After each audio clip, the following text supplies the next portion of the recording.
আমি আব্দুর রহমান জামি কেন মুসলমান হলাম? ও বললাম এমনি এমনি মুসলমান হই নাই, বাবা আমাকে বড় পণ্ডিত বানাবার জন্য সংস্কৃত বিশ্ববিদ্যালয়ে ভর্তি করে দিলেন। বাবারে ডাক দেখ, কই বাবা কেন আমাকে সংস্কৃত বিশ্ববিদ্যালয়ে পড়াইতে চান? বলে বাবা আমি তো আর চিরকাল থাকবো না রে, আমার অবর্তমানে আমার দায়িত্ব পালন করা লাগবে, এজন্য বড় পণ্ডিত হতে হবে। বাবা আমাকে সংস্কৃত বিশ্ববিদ্যালয়ে পাঠাইয়া দিলেন। সংস্কৃত বিশ্ববিদ্যালয়ে দীর্ঘদিন থাকার কারণে বাবার মাকে দেখার জন্য বাড়িতে চলে আসলাম। 3 দিনের ছুটি নিয়ে বাড়িতে আসলাম। বাবাই ডাক দেয়া কয় কি ব্যাপার বাবা বাড়ি কেন? বললাম বাবা আপনাদের দেখার জন্য কোরআনটা পড়তেছিল, আপনাদের দেখার জন্য আসলাম। বলে কয়দিন? বলে 3 দিন। বলে সময় মতো চলে যাবা। দ্বিতীয় দিন বাবা আমাকে ডাক দিয়ে বলে বাবা লেখাপড়া কেমন চলছে বলো?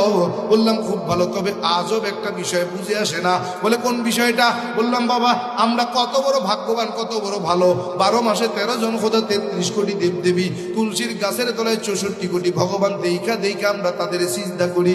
কিন্তু মুসলমান কত বড় বোকা, কত বড় মূর্খ, আর আল্লাহরে দেখে না, আল্লাহর কদমে নাকি তারা সিজদা করে।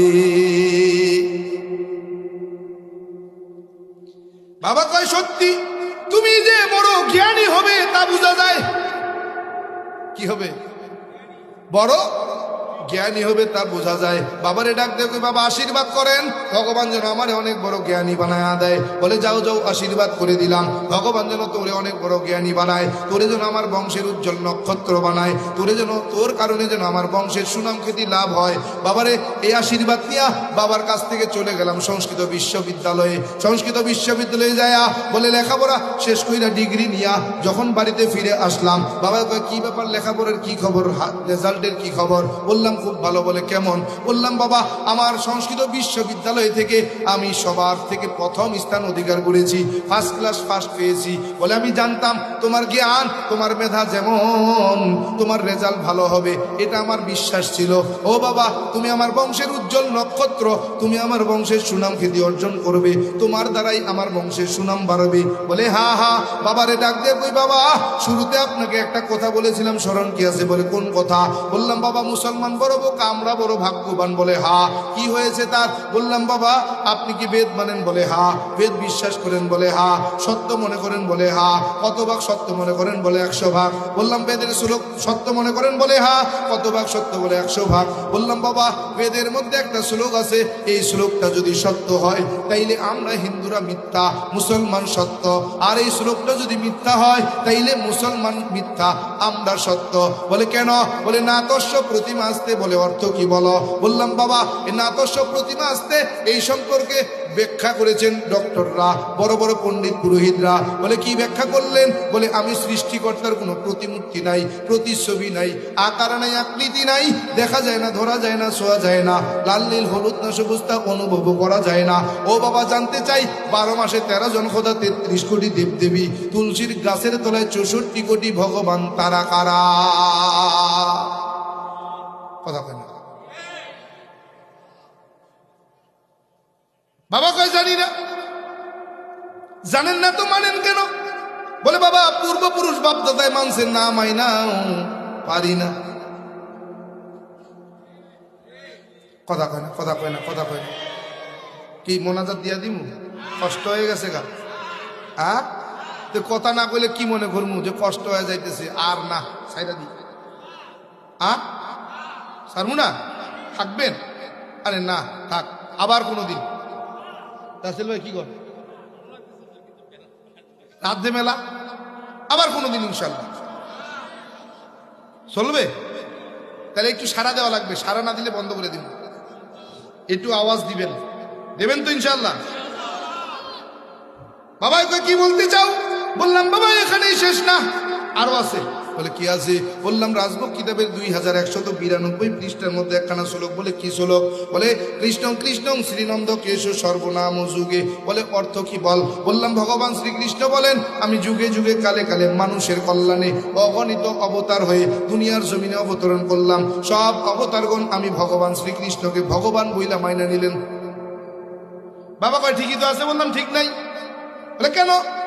বললাম বাবা ভগবান শ্রীকৃষ্ণ ছিলেন স্রষ্টা, মানুষের কল্যাণে হলেন সৃষ্টি। স্রষ্টা যখন সৃষ্টি হয়, কোন স্রষ্টা সৃষ্টিকে নিয়ন্ত্রণ করে? কয় শ্রীকৃষ্ণ। বললাম মানি না। বলে কেন?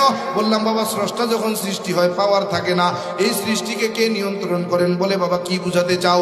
বললাম বাবা ওই স্রষ্টা শ্রীকৃষ্ণ ছিলেন স্রষ্টা, মানুষের কল্যাণে হলেন সৃষ্টি। যেমন পূর্ব আকাশে সূর্য হয়ে ঝুলে গেলেন, এই সূর্য দেবতাকে কোন স্রষ্টা নিয়ন্ত্রণ করেন? বলে কেন শ্রীকৃষ্ণ। বললাম না মানি না। বলে কেন মানবা না? বললাম বাবা স্রষ্টা যখন সৃষ্টি হয় পাওয়ার থাকে না। বলে তাইলে কি বুঝাতে চাও? বললাম বাবা স্রষ্টা যখন সৃষ্টি হয়, এই সৃষ্টিকে যিনি নিয়ন্ত্রণ করেন তিনি আর কেউ নয়, তিনি হলেন মুসলমানের আল্লাহ। বাবা কয় বুঝো না কেন? যেই আল্লাহ সেই তো ভগবান। যেই আল্লাহ সেই ভগবান। হ্যাঁ বললাম বাবা আল্লাহর ভগবান এক না। বলে কেন? বলে আল্লাহ এমন এক সত্তা যার কোনো শরীক নেই, লা শারীকা লাহু। ভগবান এমন এক সত্তা যার শরীকের কোনো শেষ নেই। বলে কেমন? বলে ভগবানের ভগবতী আছে, ঈশ্বরের ঈশ্বরী আছে, ব্রহ্মার সরস্বতী আছে, বিষ্ণুর লক্ষ্মী আছে, কৃষ্ণের রাধা আছে। অতএব তারা কেউ আমার স্রষ্টা নয়। বাবা কয় কি বুঝাতে চাও? বললাম বাবা এখানেই শেষ না, আরো আছে। বলে কি আছে? বললাম বাবা আল্লাহর ভগবান এক নয়। বলে কেন নয়? বলে বাবা আল্লাহ এমন এক সত্তা যার জায়গা কালপাত্র ভেবে হয় না তার কোনো পরিবর্তন। ভগবান এমন এক সত্তা জায়গা কালপাত্র ভেবে হয় তার পরিবর্তন। বলে কেমন? বললাম বাবা বাংলাদেশের বাঙালি মাতৃভাষা বাংলা, বাংলা ভাষায় কথা বলি। বাংলাদেশের হিন্দুরা বাংলা ভাষায় যখন তার স্রষ্টাকে ডাকে কি বলে ডাকে? বলে ভগবান। বললাম বাবা ইন্ডিয়ার জমিনে যেই হিন্দুরা বসবাস করে মাতৃভাষা হিন্দি, হিন্দিতে কথা বলে, ইন্ডিয়ার হিন্দুগুলো হিন্দি ভাষায় যখন তার স্রষ্টাকে ডাকে কি বলে ডাকে? বলে ঈশ্বর। বললাম বাবা আমেরিকার জমিনে যেই হিন্দুরা বসবাস করে মাতৃভাষা ইংরেজি, ইংরেজিতে কথা বলে, ইংরেজি ভাষায় যখন আমেরিকার হিন্দুরা তার স্রষ্টাকে ডাকে কি বলে ডাকে? বলে গড। কি? বাংলাদেশের ভগবান ইন্ডিয়া গেলে ঈশ্বর, আমেরিকায় গেলে হয় গড। জায়গা কালপাত্র ভেবে যার পরিবর্তন তার নাম হলো ভগবান।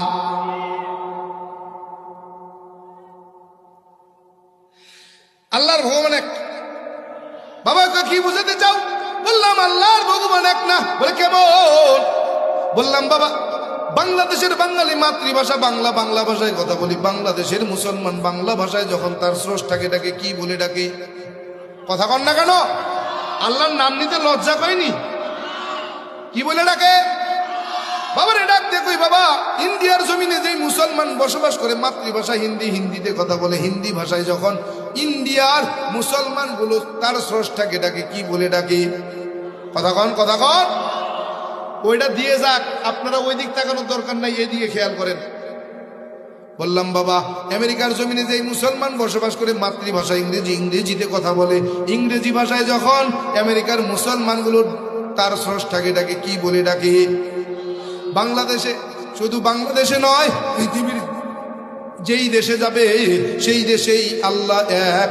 আল্লাহকে অন্য নামে ডাকা হয় না। যেখানেই যাবে যেই দেশেই যাবে সেই দেশেই আমার আল্লাহ এক। বলে বাবা বুঝো না কেন? আল্লাহর ভগবান আলাদা কেউ না। বলে কেমন? বললাম বাবা আল্লাহর ভগবান এক না। বাবা কয় কেন এক নয়? বললাম কেন এক হবে? বাবাই কয় কেন? ভগবান তো সর্বত্র বিরাজমান। বলো আল্লাহ কেমন? বললাম আল্লাহ কেমন? আল্লাহু নূরুস সামাওয়াতি ওয়া মা ফিল আরদ। আল্লাহু আকবার। বলে বাবা আল্লাহ কেমন? ফাইনামা তুআল্লু ফাসাম্মা ওয়াজহুল্লাহ। আয় বান্দা তুমি আমি আল্লাহরে কোথায় তালাশ করো? যেই দিকে তাকাও সেই দিকেই তো আমি আল্লাহ। ডাইনে তাকাও আমি আল্লাহ, বামে তাকাও আমি আল্লাহ, সামনে তাকাও আমি আল্লাহ, পিছনে তাকাও আমি আল্লাহ, আসমানে তাকাও আমি আল্লাহ, জমিনে তাকাও আমি আল্লাহ, গাছের দিকে তাকাও আমি আল্লাহ, গাছের পাতার মধ্যে তাকাও সেখানেও আমি আল্লাহ। বাবা কয় বুঝো না কেন? আল্লাহর ভগবান আলাদা কেউ না। বলে কেমন? বললাম বাবা আল্লাহর ভগবান আলাদা কেউ না, মানি না। বলে আল্লাহর ভগবান আলাদা কেউ না। বলে কেমন বাবা? কয় বাবা বলো আল্লাহ লিখতে কয়টা হরফের প্রয়োজন? বললাম 4, আলিফ লাম লাম হা। বলে ভগবান লিখতে কয়টা শব্দের কয়টা হরফের প্রয়োজন? বললাম 4, ভগবান। বলে বাবা দেখছো কত সুন্দর মিল পাওয়া যায় রে। আর শাব্দিক অর্থে আল্লাহর ভগবান আলাদা কেউ না। বললাম বাবা শাব্দিক অর্থে যদিও আল্লাহর ভগবানে হয়, আবিধানিক অর্থে আল্লাহর ভগবান কখনো এক নয়।